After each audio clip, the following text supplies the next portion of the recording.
It's my great privilege and honor to introduce to you our keynote speaker for the day. He is retired Colonel Gregory Gadson, a native of Chesapeake, Virginia, served our nation in the United States Army for more than 26 years. Oh, just wait. Colonel Gadson's service culminated as the garrison commander of Fort Belvoir, where he oversaw the daily operations of the post, a strategic sustaining base where more than 50,000 military personnel employees provide logistical, intelligence, medical, and administrative support and command and control for a mix of more than 140 commands and agencies of the Department of Defense. He was commissioned as a second lieutenant of field artillery in 1989 from West Point.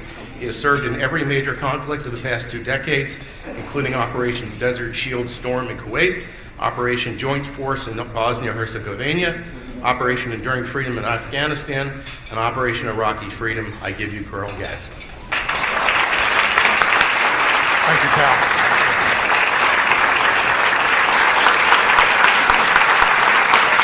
Thank you. Thank you very much. Wow. Well, Cal, thank you very much for that kind introduction.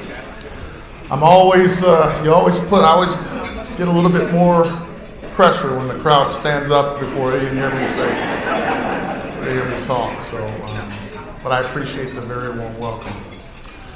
First of all, before I begin, please allow me to acknowledge my faith in my Lord and Savior Jesus Christ.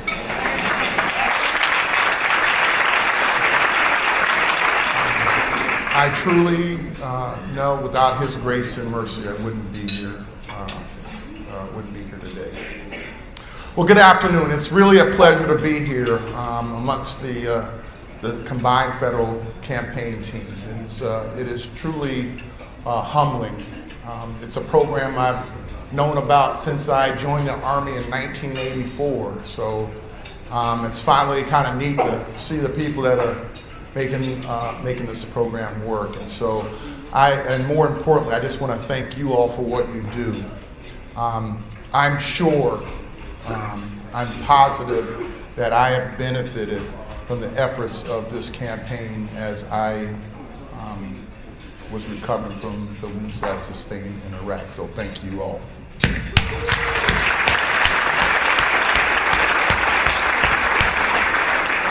Well, look, I like to begin my story with this emphatic statement. I'm here today because my team saved my life. Always say it twice. I am here today because my team saved my life. In June of 2005, I just returned from a 1-year deployment in Afghanistan. I was stationed in Hawaii, really excited to get back to my family. I was recently selected from promotion to major lieutenant to the lieutenant colonel. I was also selected to command a battalion. And then the Army, in its great wisdom, even promised me a 6-month respite in Hawaii before I would go to my next duty station. So I decided to take a little vacation in Hawaii. Went to the Big Island. If you're familiar with the Big Island. And my cell phone rings, and on the end of the line is a 2-star general from Fort Riley, Kansas. Again, he welcomes me back and congratulates me on my promotion and selection for battalion command, and says, "Oh, by the way, I need you here at Fort Riley, Kansas now." And so I'm thinking, those darn HR types, they stuck it to me again. But I also thought, man, Fort Riley, Kansas, I just left Afghanistan. There's really not much difference between the two, so I was kind of bummed out. Well, so really less than a month later, I reported to Fort Riley, Kansas. The 4th individual in a unit that would grow to more than 400 in less than a year. Normally, when in the militaries, particularly in the Army, when you take command, you're typically taking command or assuming command from someone else. But in this case, I was not taking command from anyone. this unit didn't exist because the challenges in the Middle East had grown. The Army at this point was having to expand. And so as I looked at the challenge, I looked very quickly that good unit or bad unit, I didn't have to look much further than myself. So I really went back to my formative days at West Point, where I was fortunate to play for Coach Jim Young, who was responsible for running a successful winning program at Army, as I say, for 9 years. He built his program around these three ideals of pride, poise, and team. Pride. Pride is about competence. Pride is about self-accountability. Pride is about doing the best you can do. And I knew that if we were going to be a unit that was proud of what we'd done, then it had to start with the individual. You don't have pride in yourself, and you can't have pride in something that's bigger than you. Poise. Poise is about character. Being able to be an organization that did things the right way. Not because someone was looking, but because that was what you're obligated to do. And I knew that we were going to face tough times, we were going to face challenges, and if we had character, if we had poise, then that would carry the day. But if we're for an organization about taking shortcuts and if you will, half-assing things, then we weren't going to be a good organization when times were tough. And then team. I simply knew that we needed to have an organization that wasn't asking what it was about, what was in it for me, but one that said, what am I doing for my team? How are we making our team better? How are we accomplishing the mission? And really that understanding that we would all benefit greater than we could individually benefit if we all were rolling together, we were all putting things together. And that's what I built the 2nd Battalion, 32nd Field Artillery around. In little more than a year, we had grown to near full strength. And in November of 2006, we found ourselves at the National Training Center, Fort Irwin, California, out in the Mojave Desert. Yeah, God love you. It's a tough place to be. And we were training for a certain deployment, but we didn't know whether we were going to go to Afghanistan or Iraq. Now my battalion, my organization was a field artillery unit responsible for providing lethal and non-lethal fires in support of our brigade combat team. And as we began the rotation out there, that's what we were doing. About 2 weeks into a 30-day rotation, we finally got orders to go to Iraq. But our mission was going to be different. Instead of providing fires, what they needed our brigade to do, and subsequently my battalion to do, was to execute a securities force mission. In late 2006, the improvised explosive device threat, or IED, or roadside bomb threat, had started to become very problematic, and it was impacting our ability to move around the battlefield. Our lines of communication, our lines of logistics were being compromised by these attacks. And so my brigade and my battalion were going to be tasked to help shore up that effort. And so with 2 weeks remaining in our rotation, we not only had to reorganize my organization, but we had to retrain to be able to execute that mission. And I'm very proud to say that we did so. And what I'm proud of is the attitude that those soldiers did. This is what our Army needed us to do. This is what our nation needed us to do. And the proud Americans did not complain about this. And so by the end of our rotation, it was not only me, but my leadership was confident that we were able to do so. So we would get back to Fort Riley, Kansas in early December, pack up our equipment and send it off to Iraq and enjoy the Christmas holidays with our families. When we returned from the holidays in early January 2007, many of you may recall that President George Bush announced a surge of forces into Iraq. And my brigade was the second of 5 brigades that he would commit to quell the violence in Iraq. Well, once again, my organization's mission had to change. We started out as artillerymen, but we would ultimately be asked to function as provisional infantrymen, fighting a counterinsurgency battle in Baghdad, fighting for the hearts and minds while trying to sort out an enemy that blended in with the local populace. And with the remaining days that we had at Fort Riley before we would deploy in early February of 2007, my unit did just that. We focused on what our mission was going to be doing, and again, those soldiers, those men and women of my organization did not complain. They stepped up and answered the call. In early March of 2007, we would assume our battle space in Baghdad, western Baghdad, along with 2 Iraqi battalions that we were working along with. We were responsible for an area that had between 70 and 90,000 Iraqi citizens. Again, fighting the counterinsurgency fight, trying to stop the violence. I recall that there were days that we were literally going door to door, going into citizens' houses of Iraq, of Baghdad, and searching for contraband. It was really tough at times.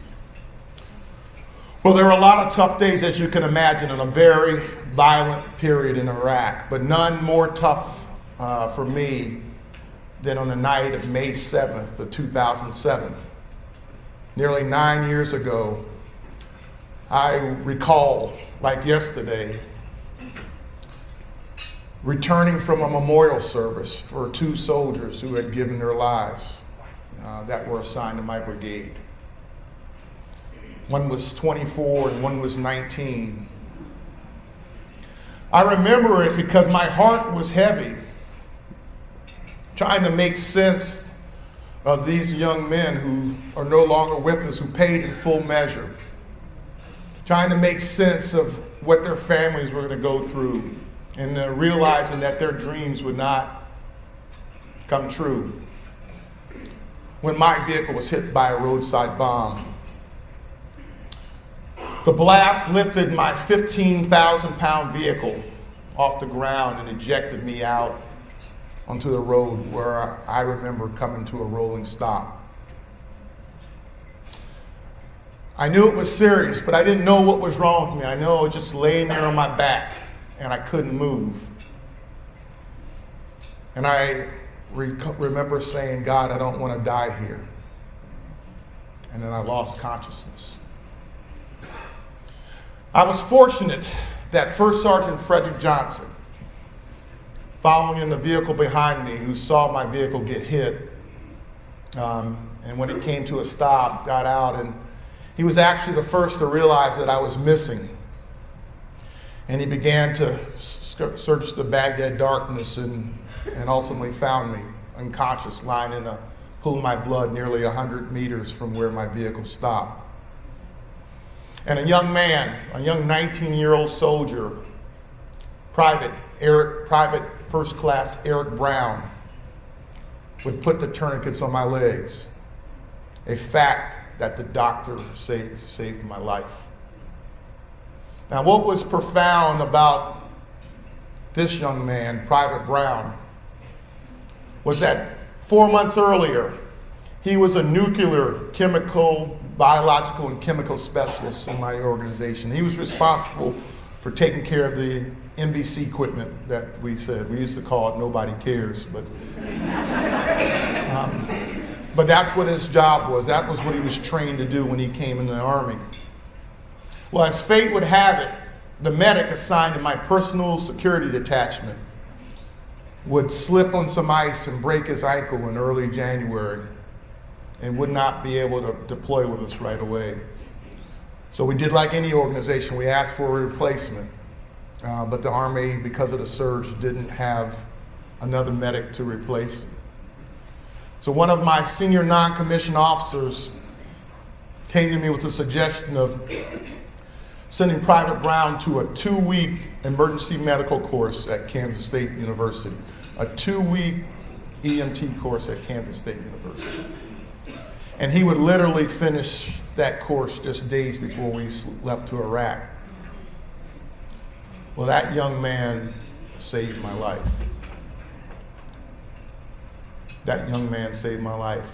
In fact, when he graduated from the course, their suggestion was that they put Private Brown in one of the subordinate platoons and I bring up a medic for me. And I said, no, the teams have been set. I didn't want to disrupt any of the teams. But more importantly, if Brown was good enough for them, then Brown was good enough for me. And as I say, I'm here today because my team saved my life.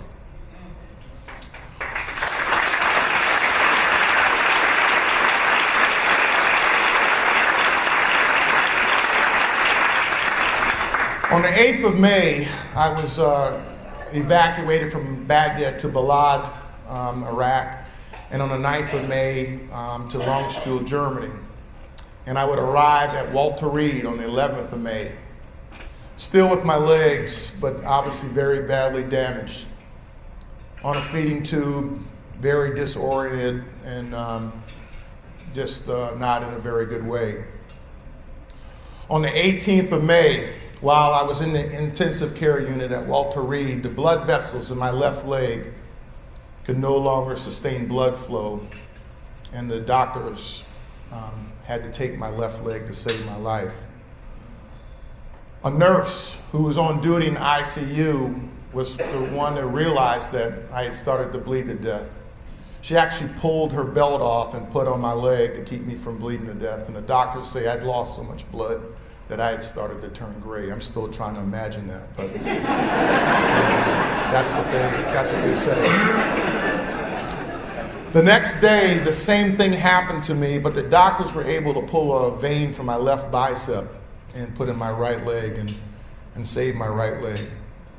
Now, by this point, I was starting to kind of figure out what was going on, operating in a survival mode, if you will, but again, starting to process what was happening to me. I was literally going into surgery every other day, and I just wanted it to stop. And ultimately, with a few conversations that I had with the doctors, I made the decision for them to amputate my right leg. And on the 23rd of May, the doctors amputated my right leg above the knee. Well, during this time, I had started to complain about my right arm. It was swollen, and I was having difficulty moving it.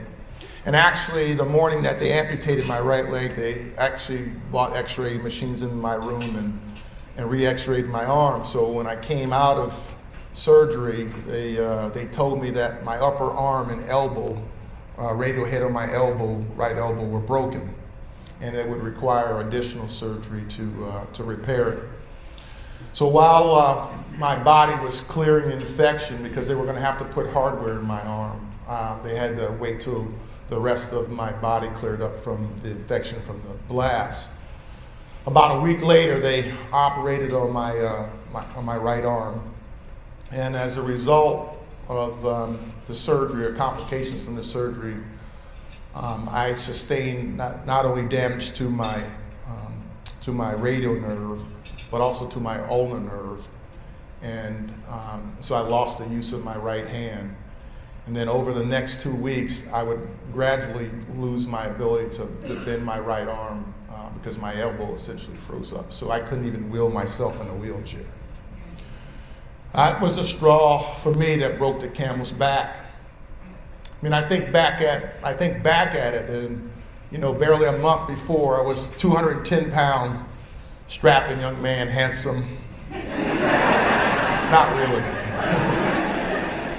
And now I was 148 pounds with one functional limb, not really looking forward to what my life had before me. And by this time, the steady flow of visitors and family and friends started to become a trickle. They were my safety blanket. They kept me from focusing on what was wrong with me. But by late July and early August, as I say, the band stopped playing, and I was faced with life as a double amputee in the uncertain disposition of my right arm and hand. And that's when I gave up. That's when I tried to quit. I just shunned my family away, and I can remember for more than 48 hours just crawling up in a corner and crying. I did not want to live my life this way. But I'm fortunate.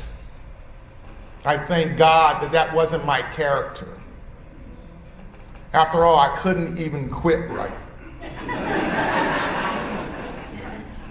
So I said, you know what? I'm going to live. I'm 2 feet shorter. What else I have to lose? And I decided to kind of live life. And, thank you.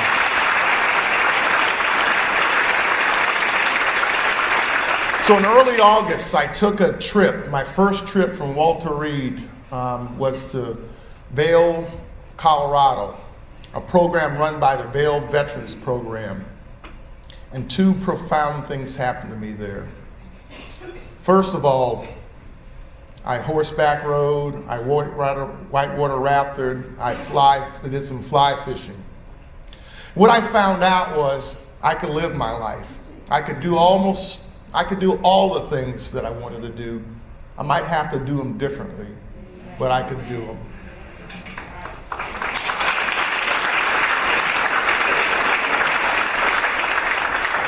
And secondly, I was in line to get a cowboy hat. It was a big, and I'm listening to this man behind me talk. And as I hear him talk, I'm thinking to myself, I recognize that voice, I recognize his voice. And I finally got enough courage to turn around. And it happened to be Coach Bill Curry, who happened to be the coach of Alabama, the team that I played my last college football game against.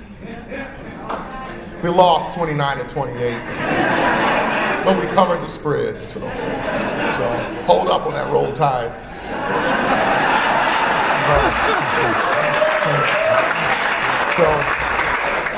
So I started talking to him like 2 soldiers that were on a battlefield nearly 20 years before. We just began to talk and share our faith and share our life experiences.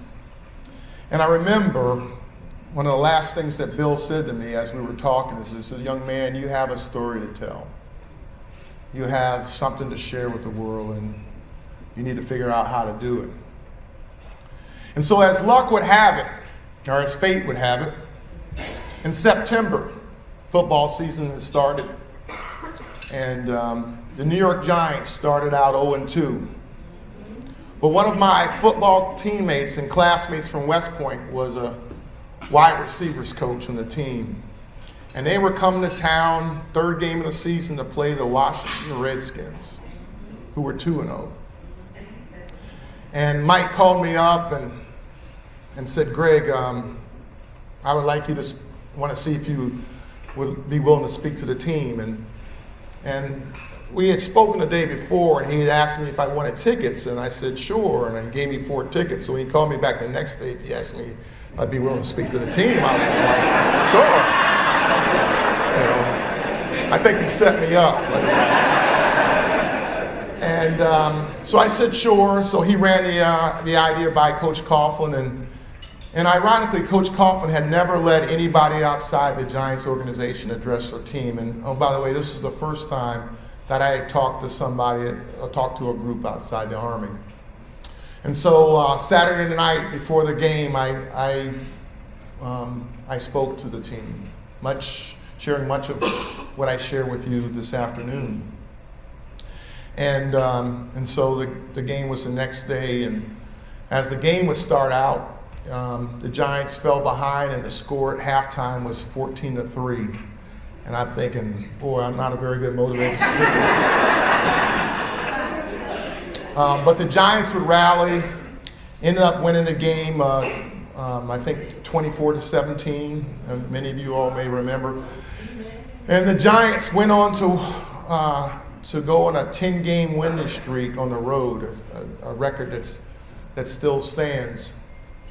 And I was fortunate to be able to address the Giants one more time that season. That was the night before they played the 18-0 New England Patriots in Super Bowl 42. Well, I'm sure you all know the rest of the story. The helmet catch and all the excitement. The Giants went on to defeat the Patriots and win the Super Bowl. And in May of 2008, along with the New York Giants, I received my Super Bowl ring, my first of 2 Super Bowl rings. Thank you.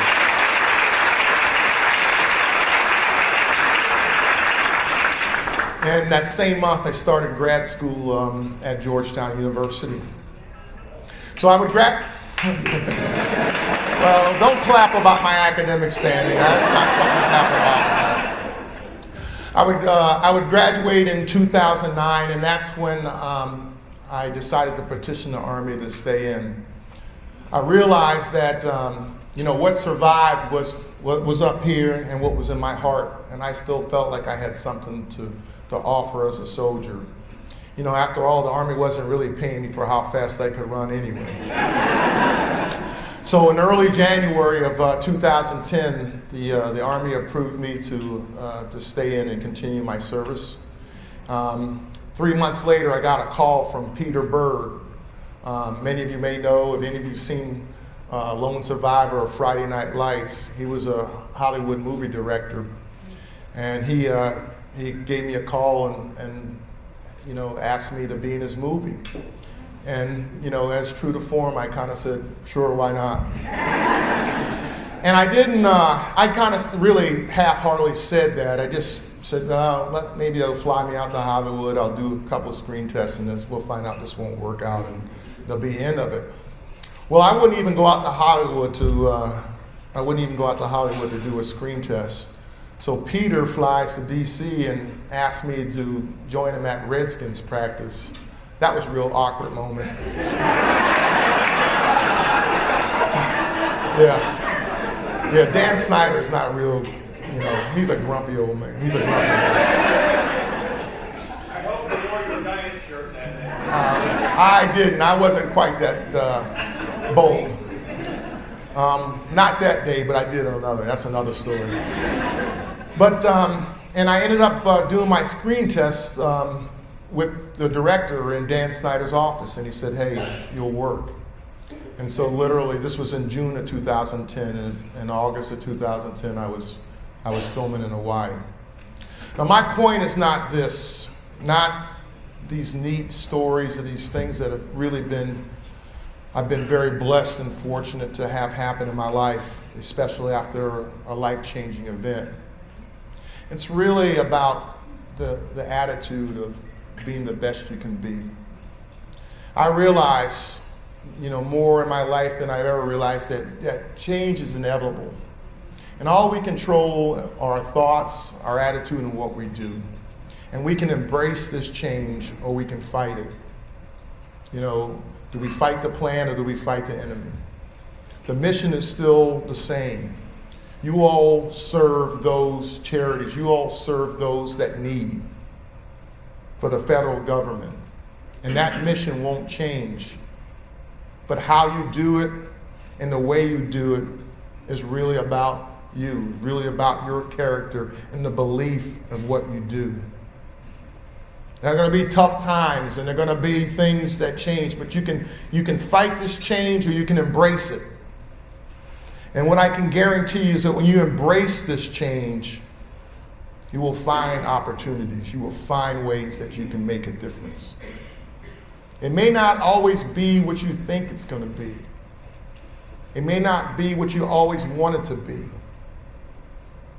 But invariably, if you take it with the right attitude, if you have pride, if you have character, you believe in something that's greater than you, it's going to come out all right. It's really going to come out right. Thank you.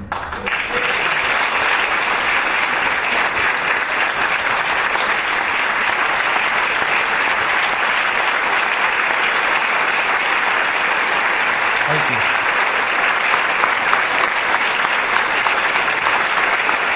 Thank you.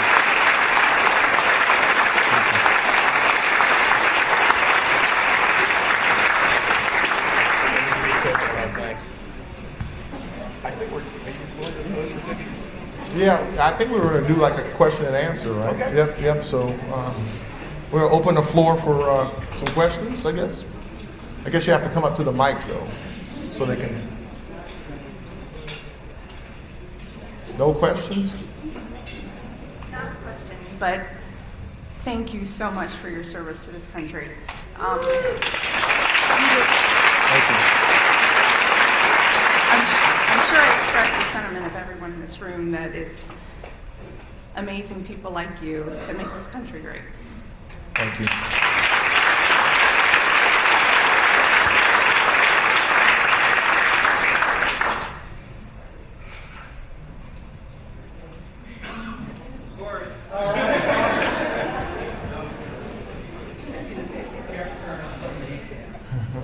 We need a loaned executive.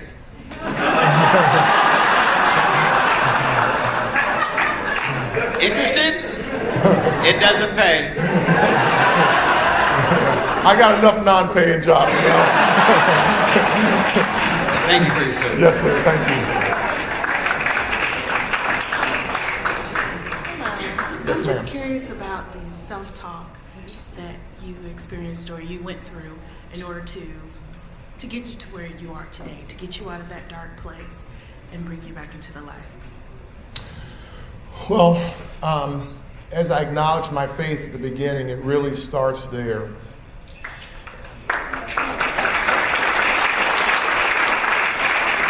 So for me,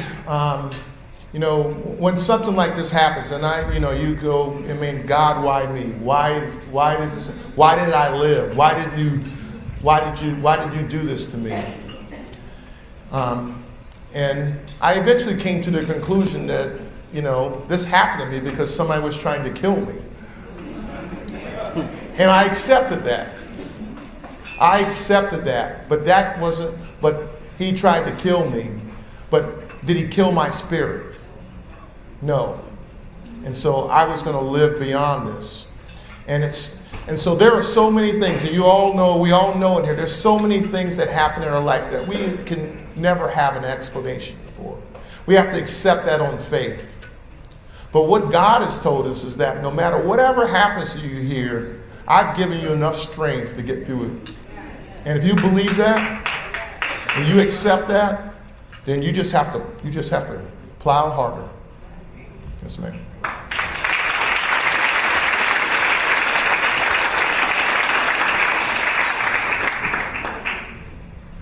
Let me bring the mic down so I can look you eye to eye. Dan Russell, retired Sergeant Major out of Fort Bragg, 7th Group. Who Yes, was that? I'm a veteran myself, and I would just simply say that in some aspects, I've been where you are with some injuries I had that most people aren't aware of, and Colonel, I salute you. Who was Sergeant Major? Thank you for your service.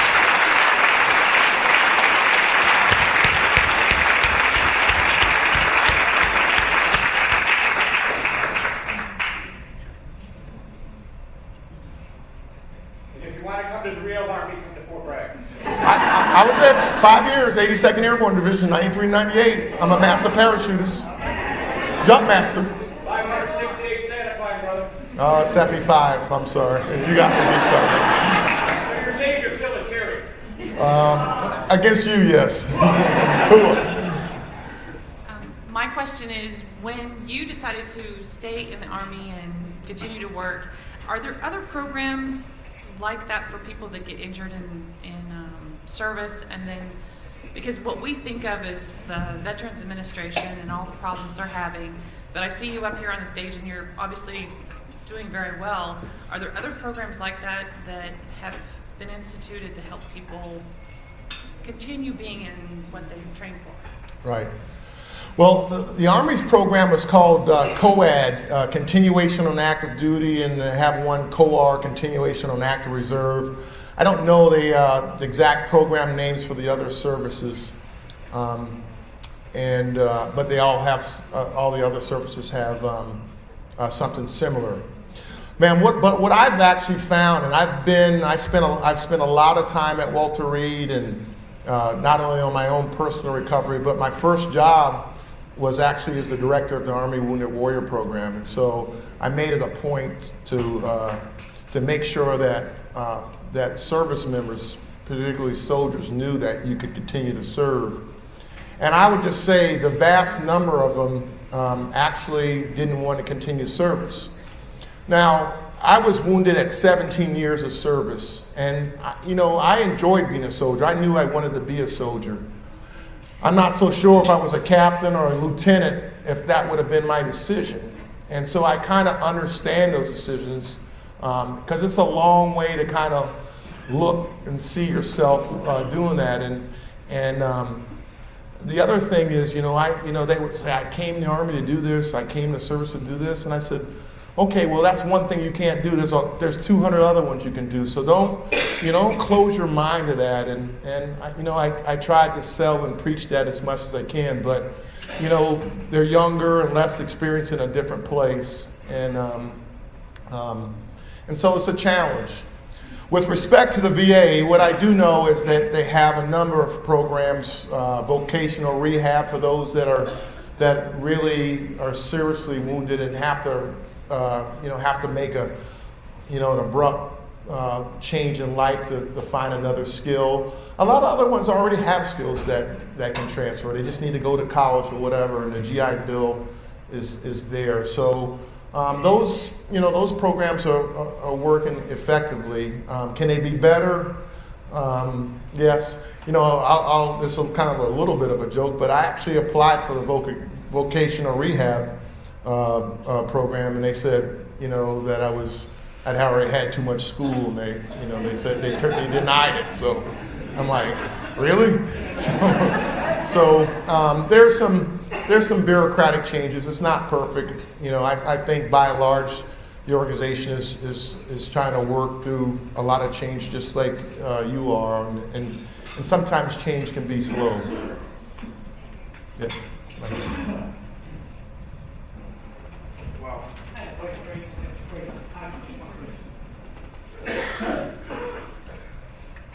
Staff Sergeant McMahon, U.S. Northcom, sir. I was curious, you had 17 years of service when you were injured. I'm just curious as to, beyond finishing up that last 3 years and getting that, nice lieutenant colonel. No, I actually did 8. What was your primary motivation for returning to service, even with your injury? It's really pretty simple. I felt like I could still serve. Again, I didn't see my value as being diminished because I lost my legs. And the notion to serve, the notion to still soldier on, was still at the forefront of my heart. And I just, I really kind of pushed the Army. I just said, hey, you're going to tell me no, and you're going to tell me why. And so I had a couple of jobs after I was done with my recovery, and the grand humor of the Army, they not only promoted me one more time, but they put me in charge of a military base.